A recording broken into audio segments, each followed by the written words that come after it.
our episode of In Progress. I'm always your host, Dawn, and I am so excited for the show tonight. We have with us, of course, always Joe Compton, the godfather of Go Indie Now. And we're welcoming today someone you might not be familiar with because I was sneaky and got her on our show to introduce her to a new audience, Katherine Bryant. You want to go ahead and say hi and let us know a little bit about yourself? Well, like you said, my name's Katherine Bryant. I'm a writer and I'm really boring, so I don't like talking about myself. Okay, well, what do you usually write? How about we start with that? Nerdy stuff, fantasy, and some sci-fi. Love but it. All of the fantasy. Yes. Yeah, great. So sci-fi and fantasy, like now do you do like the high epic fantasy or like urban fantasy? A little bit of urban fantasy, some epic fantasy because you have to. Right. It's such wonderful world building. You got to dive into that. Yes. Awesome. And about how long have you been writing? Forever. The first thing I ever published was, I think, in 2016. So okay.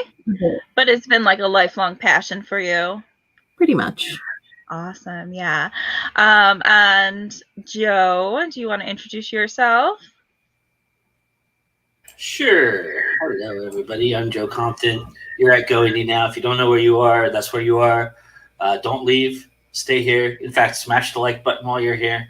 Comment. Say hello.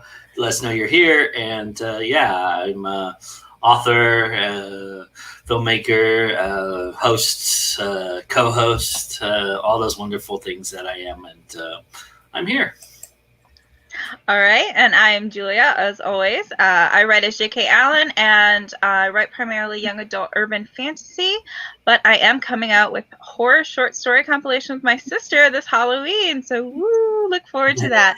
Why don't we start by talking about what we're working on this month and what's in a progress for us. So I am, like I said, trying to get this Halloween book out for my favorite holiday, to be honest. I like it better than my birthday. So we're in the middle of edits for that. So very excited because once the edit gets done, it goes to formatting, and then it's just a matter of getting the book out in the world. And I'm so super pumped about it. What about you, Katherine? Are you working on anything currently? Yes, I'm mostly in the planning stages of a couple of things, not to mention getting my series ready for re-release. So yeah, I'm in the middle of that a little bit with my first trilogy and in the re-release / writing for the first time on my second trilogy. So it's fun. What is your favorite part of doing the re-releases? I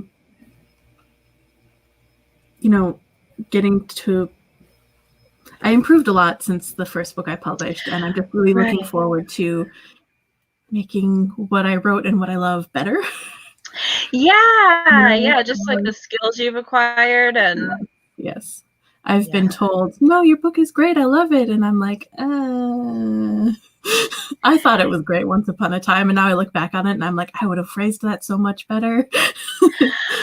Isn't that the struggle of writers and just like artists in general? Like you look back at your other stuff and you're just like, wow, I see what I would do differently. And it's kind of like knowing when to like leave things alone is the hardest part. Well, for me, part of the reason I want to re-release is because I did a very foolish thing. I didn't write my whole series before I published the first book. Right. So I kind of want to go back and like streamline everything and make it all make sense. Yeah, no, that's fabulous. I am all for re-releasing stuff, especially when you do that with a series. Like, because I know, like for me, I try to have like a general idea of what the whole series is going to be, but you do get new ideas for each book as you're writing them, and then you're like, oh, I wish I would have put this information in book 1, so that when you get to book 2 and 3, it's like, yeah, it makes sense, you know. Yeah. So that's a little tip.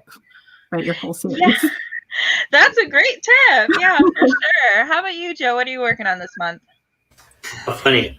I am, like Catherine, re-releasing my first book, and I did the exact same thing. I released the first book. Well, a little different. But when I released the first book back in 2015, I never had designs of making a second or third book to it. I always thought it was just going to be one off, and I would move on.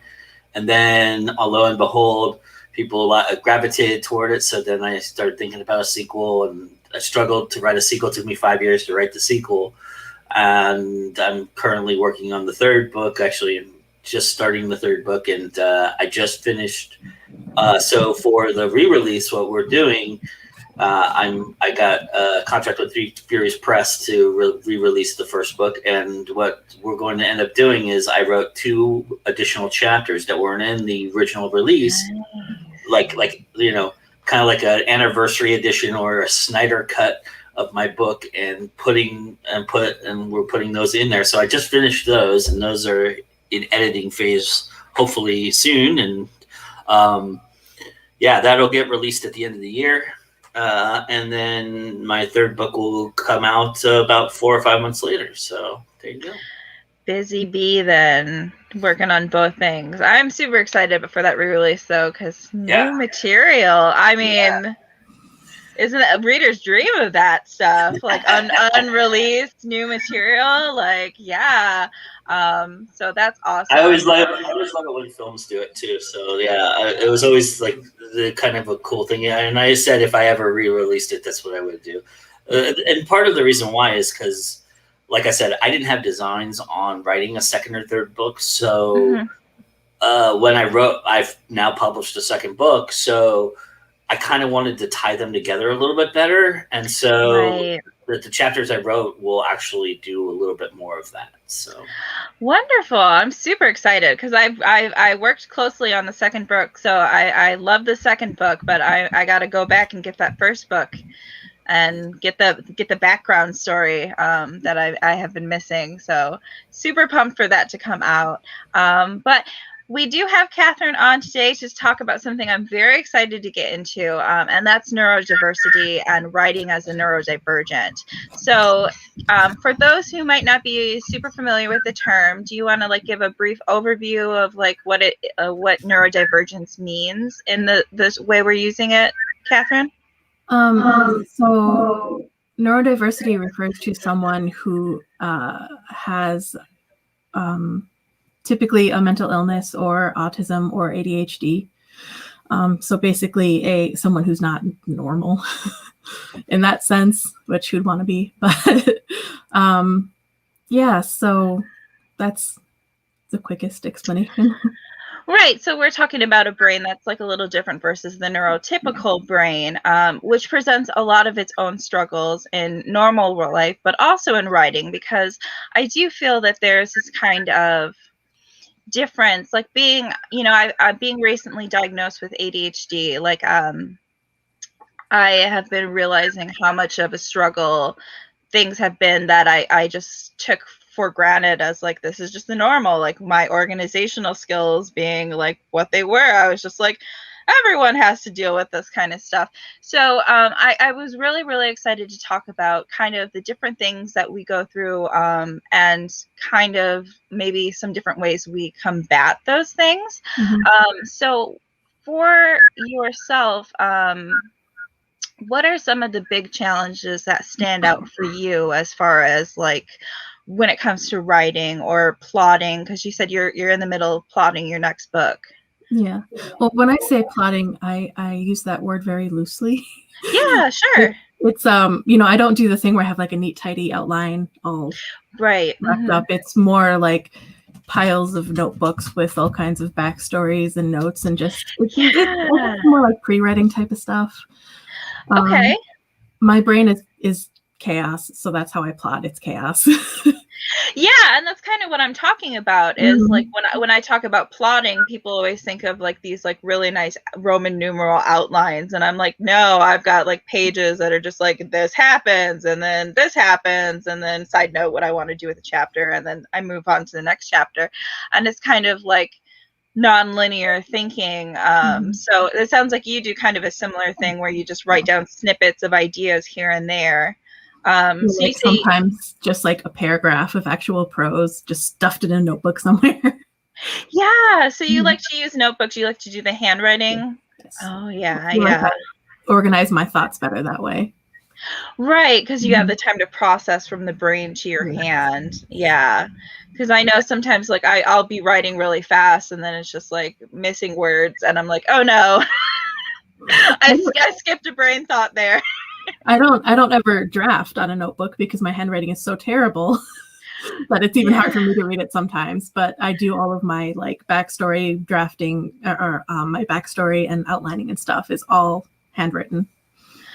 That's really fascinating. I had a question. How do you get to know your characters then? Do you do the same kind of freestyle writing about their personality and Yeah, I do. And actually, when I was younger and all of the writing advice I ever heard was like, oh, you have to know who your characters are. And there would be like sheets of like, character profiles that you have to write out. And I would have so much trouble just plucking that out of my brain because I thought that like, oh, I could never be a writer because I can't do this.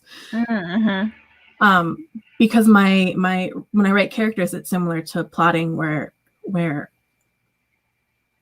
the story and the character develop kind of at the same time. And oftentimes I don't get a full picture of who they are until I've sat down and started writing.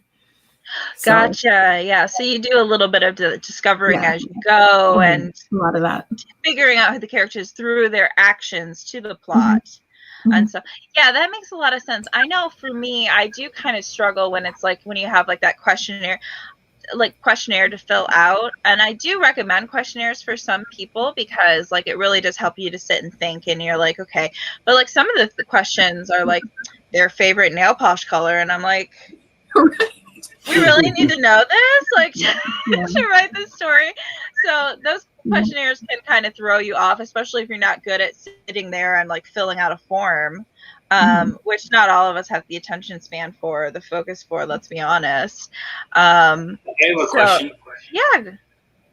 I'm curious, Katherine, when you're editing, if you're discovering as you go, when you edit, what do you tend to edit first? Do you tend to edit the story or do you tend to edit the characters more? Well, when I do my first round of edit, it's like, because I'm doing a lot of discovery, my first round of edit is just very broad. It's just, going through and like, okay, my character said this later in the book, so I have to go back and change it in the beginning. If that makes sense. Like, it's very broad. Totally. Yeah. Absolutely. Have a timeline that makes sense. Nice. Yeah, a lot of people I've heard call it like the zero draft, where they're just kind of getting the story out on the page rather than having that be the first draft. And then the first draft is those edits like you're talking about, where you're just like, okay, this happened in chapter 6, so now I have to make this happen in chapter 3, and just like rearranging and smoothing things out before you get into the nitty gritty. I guess like my question is like, so because we have these unique struggles, what is your favorite part of the writing process and why? Like, what's the best part for you? The drafting. Just because the story coming out. Just the story coming out, because like I said, I don't have the really detailed plot, so it's like finding out what happens and how. It's exciting. It is so exciting. It really, really is. And like, I always find that part the best, just because I get to fall in love with my characters, and as you get to know them and they become like full-fledged beings on their own right, then you're just like, I love writing about my character and stuff. So what do you kind of like, what is like your biggest struggle when it comes to the writing process then? Titles. Okay. Titles and naming my characters. I don't know why. There was one time I was writing something where, I'd been planning, And I sat down to write, and all of a sudden I was like, oh, I didn't name my main character yet. Right. I don't know why it's always so hard. The point that I literally forget to do it. Yeah, nice titles though. I mean, you ultimately come up with pretty good ones. So I agonize over them, so I'm glad it's worth it. Right. See, for me, I love editing other people's stuff because it's kind of like not a puzzle, but you get to like look at the pieces and see the big picture and then break it down into different things. But for my work, because I've read it so many times, I'm just like, I do not want to edit this, and I also put the added pressure on myself of like, good writing is rewriting. So I'm like, now's the time to make it perfect. And then I'm like, freeze under the pressure of it.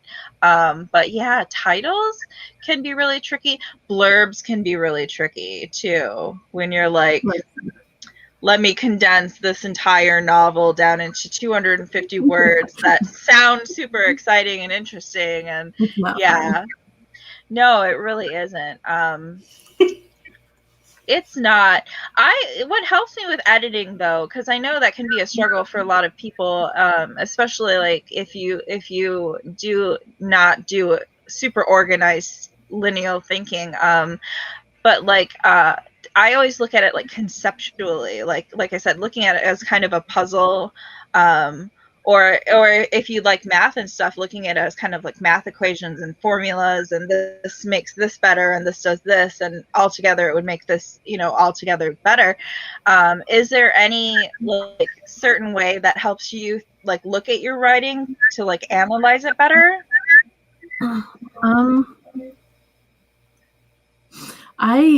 I'm a very detail-oriented person, so I'm kind of like the opposite. Like, right. Sort of that like you can't see the forest for the trees analogy, where I get so hung up in details that it's hard to like step back and like see it as a whole. But like I get all these weird little details that apparently make the world or the characters seem more real, is what I've been told. Yeah, that's a fabulous skill to have. Yeah, but just the big picture thing is a little harder. So have you found anything that helps like with stepping back and getting the big picture, or? Time. Like you said, when you're writing, you're so close to it, and I'm a very impatient person, so I have to like force myself to like set something aside for a while and then come back to it and like read it with fresh eyes, and that's really hard to do. It is, because you kind of want to just like plow through the process till you get the finished product. I know I can like hyper fixate on something and be like, I need to finish this, and I want that pretty book and that final product. But I do think it is really important to take those breaks in between drafts and in between edits, where you're just like, give me 2 weeks to kind of forget about all those little details. But yeah, I imagine that's a really great skill for like world building and character development, to give those little like concrete details and quirks to the character and all that stuff. So is your like, what do you prefer as far as writing goes? Do you like writing characters, or do you prefer the plot part of it more? Characters. Yeah, same. Yes.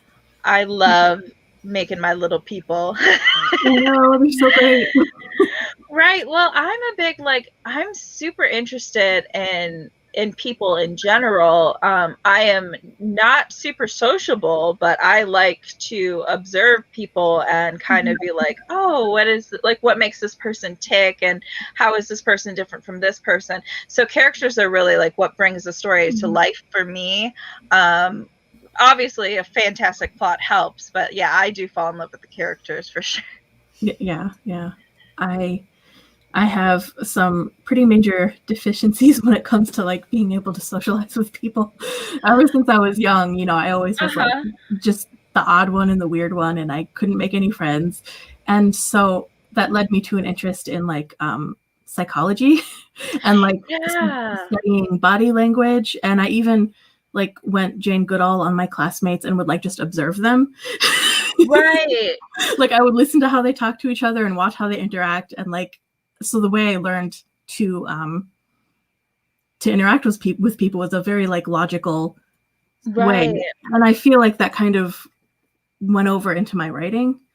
If that makes Right. sense. Yeah, but I mean, like that's like a survival technique. I think that a lot of people have like I heard something interesting the other day where it's like, you know, like I do this all the time. If someone has an accent, I'm talking to them, I start to pick up how they talk.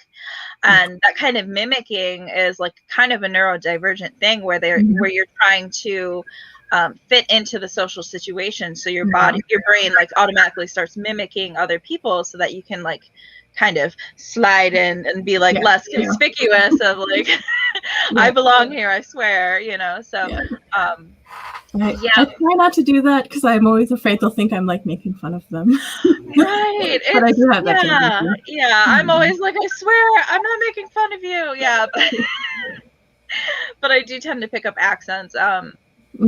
Which is really annoying because like I think I was listening to like a British singer and I went to the gas station and someone was like, "Oh, where are you from?" And I'm like, "Michigan." But I was like previously talking with a British accent just from like listening to Kate Nash or something ridiculous, you know. So that's always exciting. I lived in Austin for a year, and that happened to me. Like, but it took a whole year. But like, I started to sound like Matthew McConaughey. I was like, you know, hey, what's going on? You know, all right. You know, and I said y'all a lot, and my dad's like, what are you doing? Right. You know? Who do you think you are now? Yeah. Oh, it's funny how you just it was so subconscious too. I just unconsciously did it.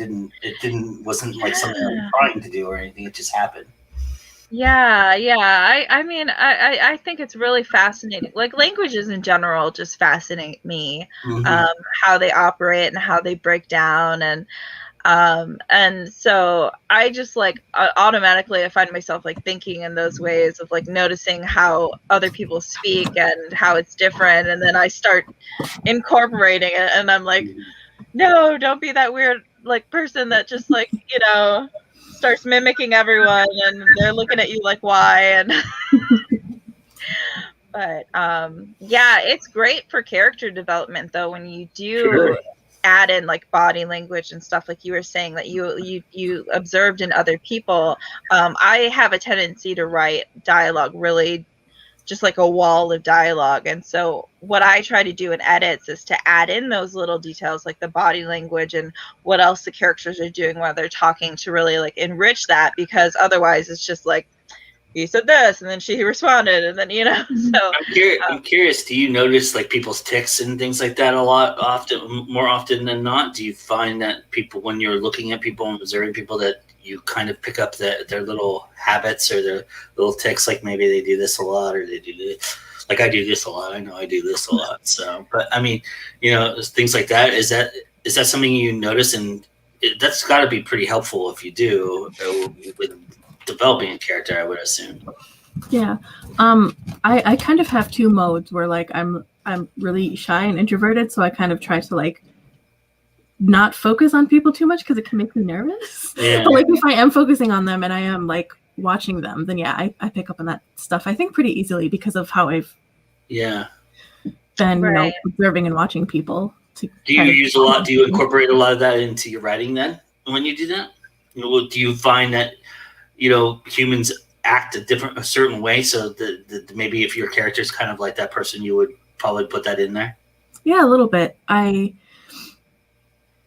mean, I like to think that it helps to get my description of like posture, body language, or even like dialogue to get it a little more substance. Oh, definitely. That makes sense. A little bit authenticity. Yeah, well, because you know, there's like half the stuff we don't say is like what we're saying with our body language. So you get a lot conveyed of like what the character's not saying but feeling. I always like to do the nervous tells. So she'll tug at the hem of her shirt, or you know, pick at her nails or something. You know, like I always try to give each character kind of a different nervous tell, but like. but you see it when you see it, you're like, oh, they're nervous, like that kind of thing. Yeah, for young writers or new writers out there, that's a really good trick for show don't tell, is to find the thing that they do with their hands or their eyes, or if they do a lot. I mean, if you notice those things go a long way to helping you show and not tell. So but then you don't have to use dialogue, you don't have to use description to get a point across, right? So. Yeah, I always find that really interesting when authors include, like, or if they have like a protagonist who notices those things about other people. Like, I find that really interesting way of approaching the plot too, is that they do observe human behavior, so they can be like, oh, I can tell he's lying, or I can tell this or that, like, and mysteries and stuff like that, or like procedurals. Yeah, it certainly helps me with my cop characters and things like that, for sure. Yeah, because that's something that they tell you too. Like I interviewed a retired detective, and one of the things he told me was pay attention to what they do with their hands. He said that'll give everything away. He said you'll notice, like, if they're fidgeting, or if they're totally calm, if they're like, if they're totally calm, they're psychopaths. He said if they're fidgeting, though, they have something they're hiding, or something to that effect. He said it's very obvious and very easy, and they don't know that they're doing it. He said, so just a little bit of fidgeting to not be a psychopath, but like not too much to be guilty. Yeah, I probably used keep that in mind. Yeah, well, I probably used the word fidget about 6,000 times in my stories, so those are one of my call words. I definitely search for fidget. Yeah, I think oh my gosh, I don't even know what I think smiled and nodded are like my words that I overuse. For sure. My character tried that. I always love it. I always try, for anybody who's interested in finding an Easter egg of mine, I'll give you one right here. I always try to work in the word flabbergasted somewhere. I love that word. Yeah. You'll never have anything that I've ever written that doesn't have flabbergasted in it. Nice. Oh, I will be looking for that now in your works. A little secret. Sometimes there's more than one, but usually I only include one. So. Very nice. Do you find yourself writing like on more than one project at a time, or do you have to be like one project at a time? When I wrote the first two Brana books, I was just writing one at a time. But lately, I've been like scatterbrained, and so I've been I'll like draft one book while I'm like sort of brainstorming for another one while I'm doing something else with this other one over here. So that's kind of where the chaos comes in handy, because I've done that before, where it's just like if you get writer's block or you get kind of stuck in one book, then you're like, okay, I'm going to jump to this project now and then jump to that project. So it can be really helpful, because like I know some people that would just get confused by everything, but like I was always one of those persons that I would read like 3 books at the same time. Because like if I like got to a point where I'm like, oh, I'm not really feeling this, or if my anxiety got too high because like it was high drama, then I'd switch to a different book and do that a couple times and then be ready to go back to the first book. And so I kind of find that like to be like my superpower, that I can work on more than one thing at a time. Yeah, I'm surprised I could, because I don't know. I tend to be very forgetful, but I don't know. I think my brain is just wired for stories. I can remember things so well from one to the next when I'm working on multiple projects. So, well, humans, I mean, we are such natural storytellers. It's like stories are so important to every single culture out there. And it's really like a great way of learning, is like you could just be told like memorize these facts, but if you're told it in a story form, then that's when you really do absorb it and it settles in. I have a question for you about just like writing in general, but like what do you find, like what inspires you, like whether it's like you need a new idea for something, or whether you are just like have writer's block, like what do you find really gives you inspiration? Literally everything. Okay, that's great. Yeah. One of my neurodivergent traits is that ability to like find connections, like that lead you on a string of thought that leads you to a place where you're like, oh, light bulb moment. You know, it's like I'll see a picture fabulous. Yeah. of like if I see a picture of a dolphin, and then it'll remind me of water, and then it'll remind me of, oh, I saw otters playing in water at the zoo, and then the zoo will remind me of something else, and then I'll be like, aha. Yeah, that is great though. Yeah, that's kind of your superpower, it sounds like. Are you more of a like visual like inspiration person, or like or do you find inspirations from like newspaper articles, or like, you know? I think mostly visual type of stuff. I'm a very visual thinker, so yeah, we had JD on last month or a couple months ago, and he kind of has the same kind of brain where it's just like you're constantly finding like a sense of awe and wonderment in everything around you, and so he is really an inspired person as well, just like you, where it's like you see stuff and it just kind of leads you on this like path of ideas because you just like see the wonder in everything. And I think that's a fabulous trait, and they're like really like in an artist.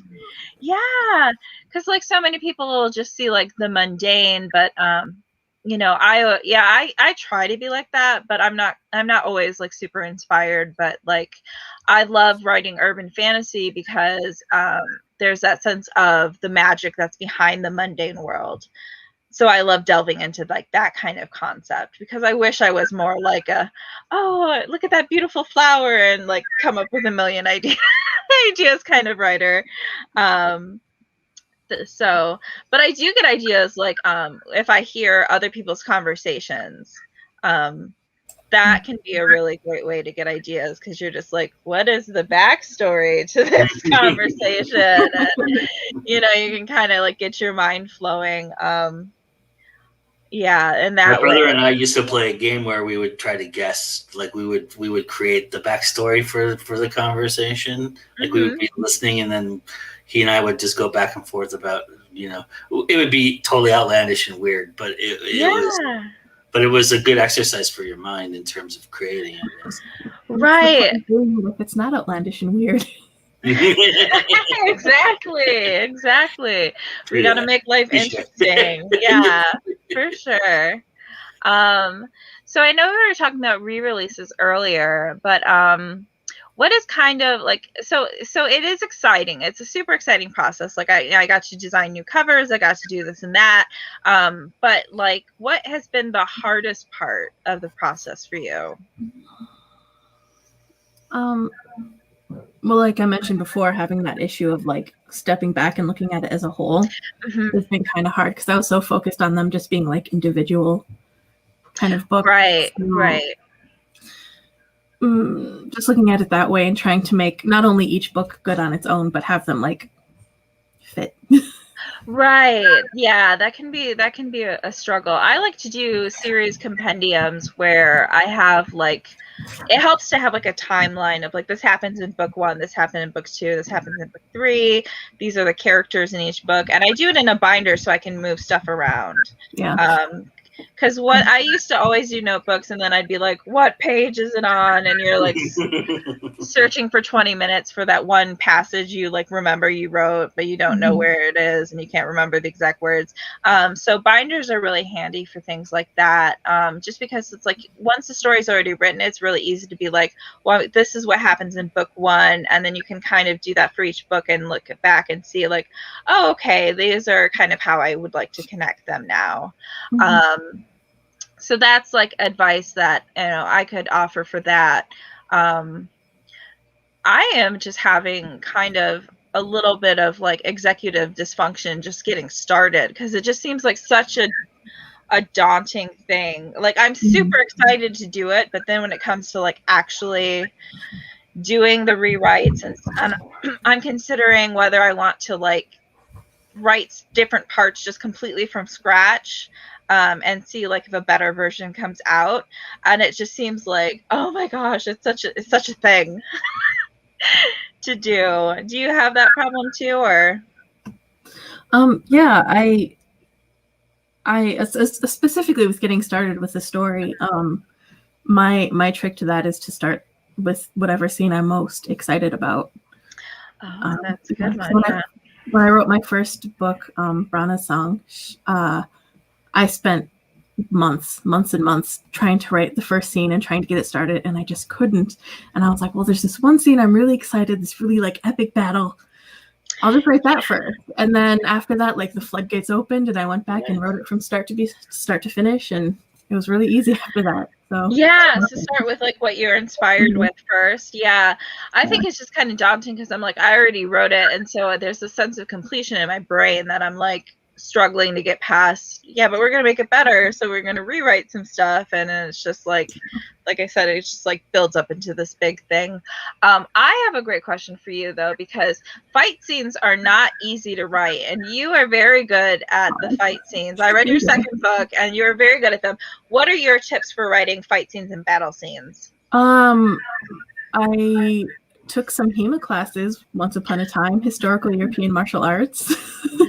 That was a lot of fun. That sounds awesome. Yeah, and also one of my secrets, which isn't a secret anymore, I guess, is looking up a lot of like historical reenactment fight type stuff, like because there's so many nerds out there, like SCA or whatever, and a lot of times you'll find people like, okay, we've got Viking axes and shields and we're just gonna hack at each other, and just watching that is like, oh, that's what that looks like.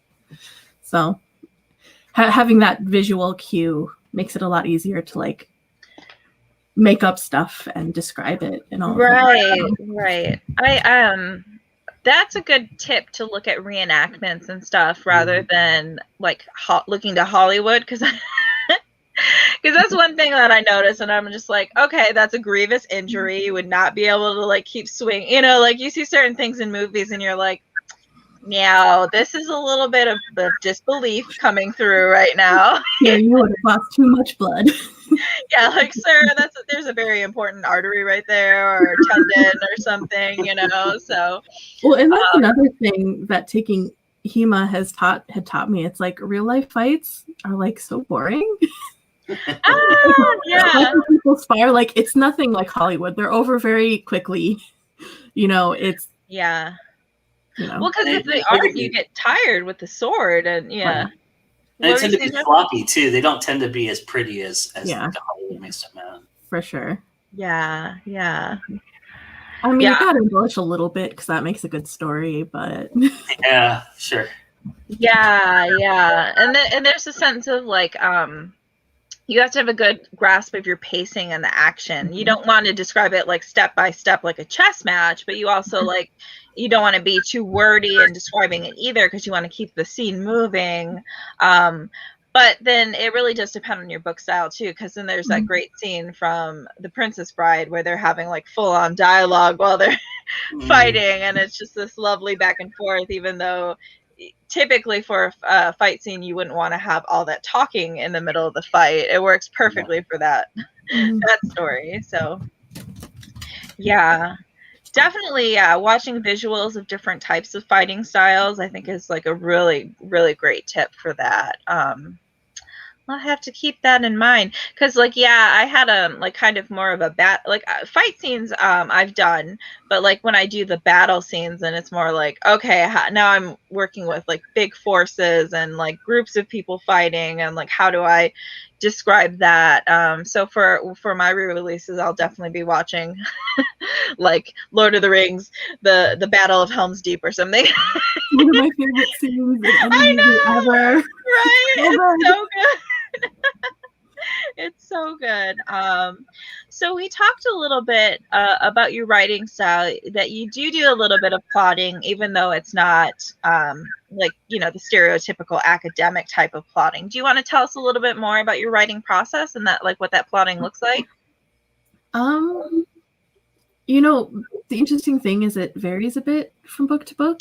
Yes, I find that too. Yeah. Like with my first two Brana books, like they were almost completely pantsed. Oh, okay. Yeah.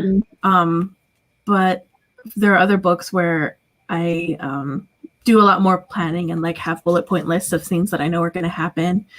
So it varies a lot. It depends on what the book needs, what I need. Right. What you need from the book. Yeah. I find I have to kind of I do like to discover as I go, and I started out like being a complete pantser, but then I never finished anything because I didn't know what was happening next, and I'd get like stalled out and stuff. So then I was like, okay, we're going to try some different things, and experimented. And so I really experimented with like how much plotting I can do to make sure that I have a solid story, and then just pants, how do I get there? So that's really helped me a lot, but it does change with every book, and my memory is awful, so I do have to write stuff down, or else I'm like, what is I gonna have happen? I don't remember. So but yeah, one thing I really like to do is when I sit down to write is I set a goal for that chapter. So whether it's like put this plot device in here, introduce this character, develop this relationship between these characters, or like foreshadowing or something like that. That really helps me. So even if I'm just like, well, I don't really know what's going to happen, but I know I want these two characters to like form a bond, then that'll like spur me to write, and then I get to do a little discovering as I go. And I do the same thing. Like I know that happens, and then that happens, but I don't know how you get from A to B until you're there and right. Yeah. I find myself, I always say I do a hybrid of plotting and pantsing a little a little bit, so that I can still have fun and not have everything completely figured out when I sit down to write, because I think that is like part of the joy of writing, is like discovering as you go. I know, Joe, you like to pants a lot, and I saw you nodding vigorously. I think we're all a little bit of a hybrid, though. You know, right. Certain things that I'll write down, and if like I'll jump ahead of myself a lot of times, so I don't want to lose that thought. So either I'll pick up my phone and say it into my phone, so I have it for later, or I'll write it down because I have notebooks everywhere. People can't see my desk. I've got notebooks everywhere here, or I'll just go on Google Drive and open up a Word file and just type in the Word file stuff. I have random files. Like I went through my Google Drive the other day, and I have random Word files, and I don't even remember why I opened the file, but there's like 4 words in there, and I'm like, what are these 4 words for? And I remember now. But like I do that all the time. So it's like so in that respect, I'm kind of plotting, but yeah, I as far as writing everything goes, I just sit down and write, and I usually go for however long I can go for, and I oftentimes I'll write a long time because I just don't want to stop. I'll figure something out as I go and keep going, but so I write in chunks, but then that also means that I don't write every day. I'm not like a disciplined writer or anything. Right. I'll write one day for like 4 hours and then not write for another 3 months kind of thing. So it's kind of how I go. Yeah, I find I can't write every day. I know I've given that advice to people. It was like pre-ADHD diagnosis, and I had the best intentions, and then I just realized like my brain just doesn't operate that way. Like I would beat myself up, or it would become this chore where I was just writing to get my goal word count down, and I wasn't enjoying it, and the words were really lackluster because I wasn't enjoying it, and so I really had to find like different ways to motivate myself, and writing sprints is really what does it for me. I was just going to mention that's helped me a lot too. Yeah. So just like knowing that like someone else is going to be like, how many words did you get down? And not having the time to sit and think about like each word, and just being like, I've just got to write as many words as I can in 20 minutes or whatever, however long the sprint is, really works for, like really gets my brain going without the overthinking, without the perfectionism coming in, because I find like perfectionism is like my worst habit that I have personally, in the fact that it stops me from allowing myself to be more creative, allowing myself to explore different things, because I'm like, no, it's got to be perfect, and if I try this weird thing and it doesn't work, then I failed and I wasted time, and so like sprints really helps like kind of turn that part of your brain off. I have a really weird issue that I go through with stuff. And that's and I'm dealing with this now with the rewrite. This is something that I've really had to be disciplined about, which is not touch my book. I couldn't go back, even if I was looking up a name that I don't remember and I was trying to find the name. I went to the second book because if I went to the first book and I read something, I know I want to fix it, and then I'm starting to fix all of this stuff, and I get down the rabbit hole fixing. This is my problem with video editing. This is why it takes me 4 days to do a video, is because I'm watching it constantly, and I'll go back 10 minutes, and I'll start editing that part because I see something that's wrong, and it's like, right. It's like I can't. So with these 2 chapters, I wrote them specifically outside of the book. I wrote them in a separate Google Word doc because I didn't want to touch the other part of the book, because if I did, it would be unrecognizable to the people who are going to take it apart and edit it, and and it doesn't do me any good at that point. Then I'm basically starting over. So yeah, and that's kind of been my struggle with the re-releases, is like, how much do I start over and how much do I maintain?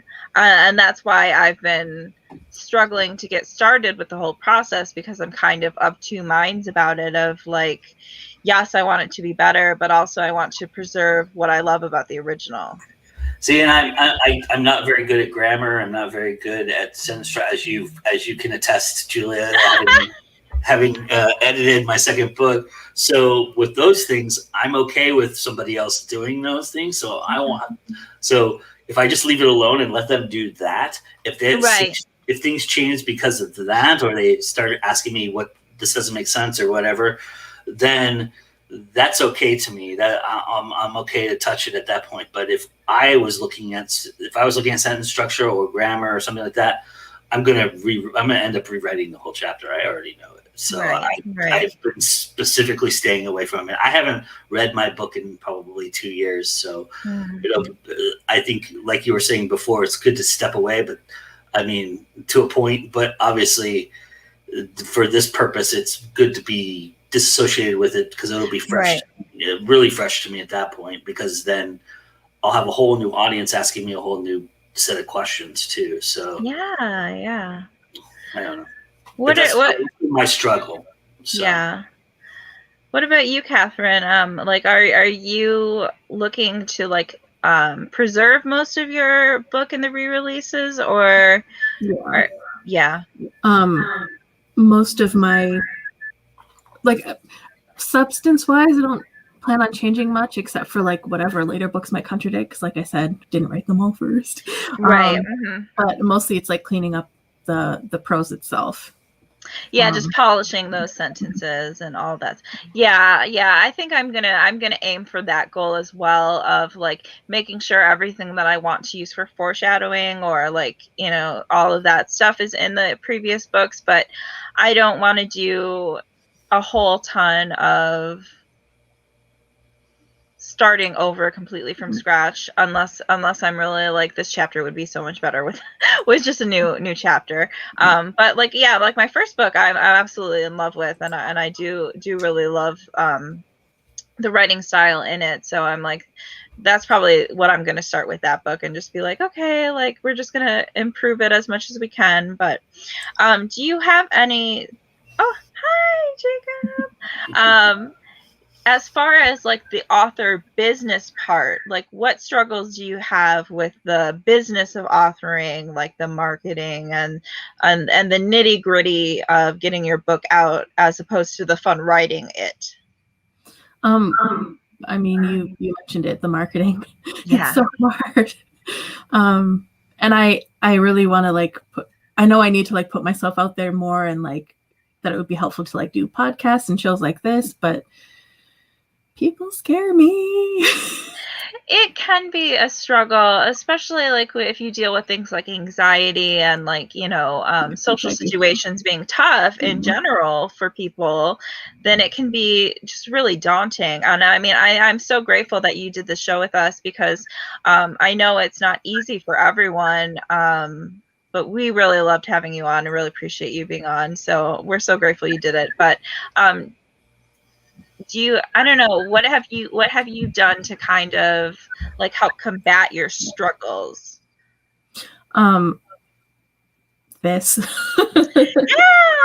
I do really want to, I've been putting on putting it off for so long, but I do want to like start doing more shows and things. And so like, thank you so much for having me on. And you're not scary. I'm still not sure about Joe, but you're not scary.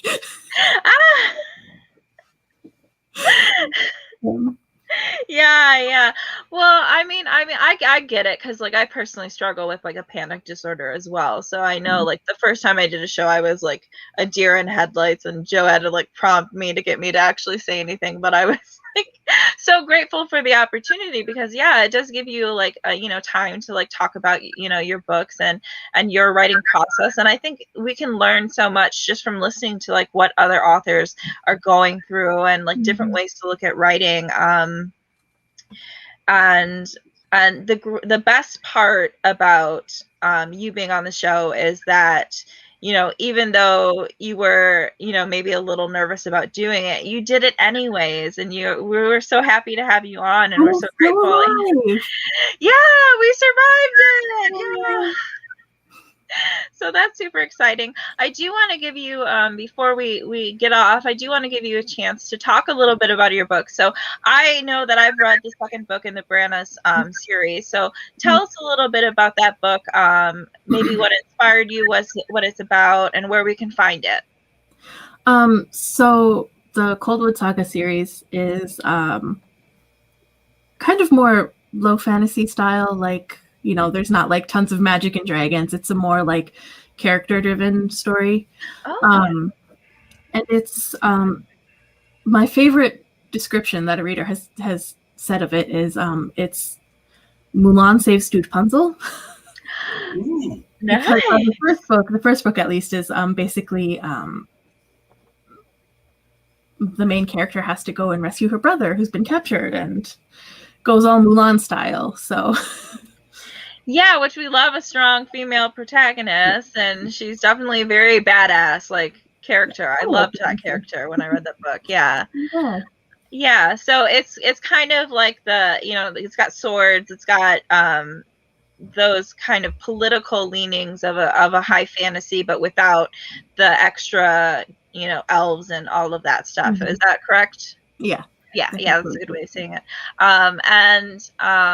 So she's on kind of like a personal mission to save her brother. Super exciting plot, and I think that if I remember correctly, there is like really good political intrigue. So if you're a fan of like those kind of books, like Game of Thrones and that kind of stuff, like it's a really great book to grab. So where can we find you on the internet, and where can we find your book? You can find my book on Amazon. You can get it on Kindle or, any kind of ebook, wherever you get those. And online, I don't do a lot of social media. You can find me on Instagram. I'm there a lot, and on Facebook. Okay, great. So what's your Instagram handle? Kath Bryant or Katherine Bryant. Mm-hmm. Okay, okay, Katherine Bryant. Okay, and the title, the first book is called Branna's Song. Mm-hmm.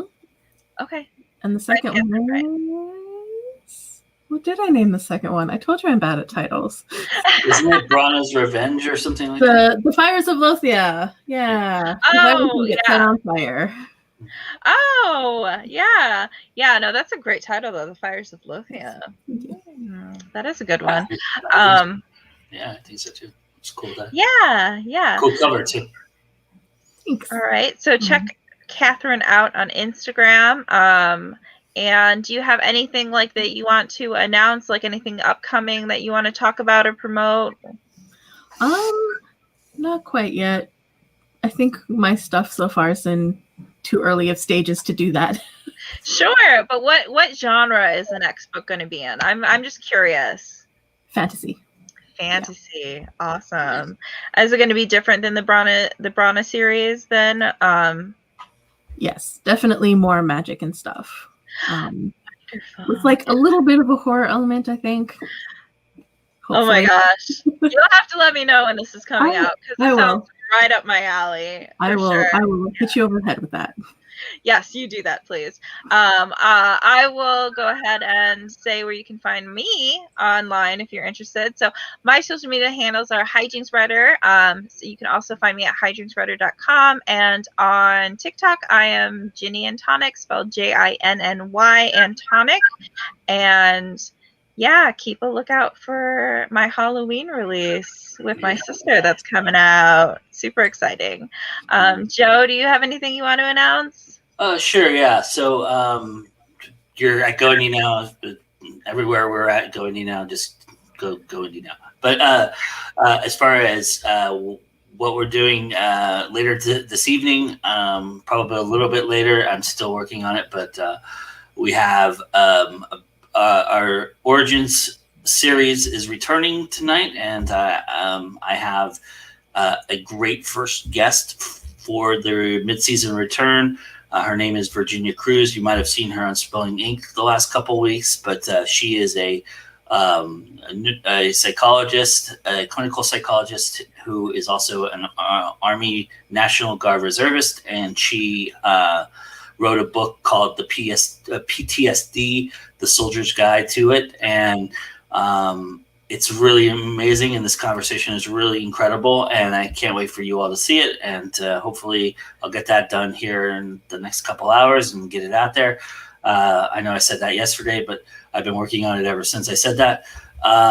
And then tomorrow after that, I go right from that to the next genres episode, which is short stories, and that will come out probably tomorrow sometime, maybe tomorrow evening-ish, and we just rock and roll. And then Friday night, Katie Salidas and myself are live with the late night news with Go Indie Now. We've got some great news for you. We're going to talk about Amazon Vella and some updates on some stories we've done in the past and some other things going on. So check that out. That's 10 o'clock Eastern on Friday Night Live.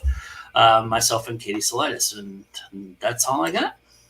Yeah, I'll have to check out that episode if I have internet up north. I'm going camping, so I'm not sure how reliable my phone will be. But I am super interested to learn more about Vella because I just heard about it last week. I mean, it's a new thing. Yeah, so I'm like, it's that will they won't, like should I not kind of thing, because I always like I did write one I call it a short story, but it's more of a novelette as far as the length, and I did write it in episodically. So I was like, it's something that I like am capable of doing, but will I devote the time? Okay. Have you heard anything about the Vella program, Catherine? No, I haven't. So it's like it's 4 short stories, but you write them episodically, so there's like a serial instead of a series. And so it's a new market specifically for those kind of books that Amazon's doing. And so a lot of people are like jumping on that and seeing how they do with that. So I'm really interested in hearing more about it. So I'll have to check out the show at least when I get back in town. Yeah, please sounds do. Interesting. Yeah. Have you ever written like a serial story like that, or?